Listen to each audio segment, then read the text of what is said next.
கொல்கத்தாவில் உள்ள ஹோட்டல் ஒன்றில் நடந்த தீ விபத்தில் தமிழர்கள் உட்பட 14 பேர் உயிரிழந்தனர். விபத்து குறித்து விசாரிக்க சிறப்பு குழு அமைக்கப்பட்டுள்ளது.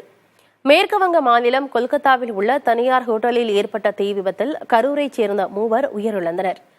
பிரபு என்பவர் தனது மனைவி, மாமனார் மற்றும் குழந்தைகளுடன் மேற்கு வங்கத்துக்கு சுற்றுலா சென்றிருந்தார். இந்நிலையில் அவர்கள் தங்கியிருந்த ரித்துராஜ் என்ற ஹோட்டலில் தீ விபத்து ஏற்பட்டுள்ளது. அதில் பிரபுவின் குழந்தைகள் தியா, ரிதன் மற்றும் அவரது மாமனார் முத்துகிருஷ்ணன் ஆகியோர் தீயில் கருகி உயிரிழந்தனர். ஹோட்டலில் தீ பரவுவதைக் கண்டு அச்சமடைந்து குதித்தவர்கள், கட்டடத்தில் சிக்கியவர்கள் என 14 பேர் உயிரிழந்துள்ளனர். இந்நிலையில் விபத்தில் தமிழர்கள் உயிரிழப்புக்கு இரங்கல் தெரிவித்த முதலமைச்சர் ஸ்டாலின், அவர்கள் குடும்பத்தோடு அரசு துணை நிற்கும் என தெரிவித்துள்ளார். விபத்தில் உயிரிழந்தவர்கள் குடும்பங்களுக்கு மத்திய அரசு சார்பில் தலா 2 லட்சம் ரூபாய் நிவாரணம் அறிவிக்கப்பட்டுள்ளது. ஏப்ரல் 18ஆம் தேதி இங்க இருந்து டெல்லிக்கு டூர் போயிருந்தாங்க.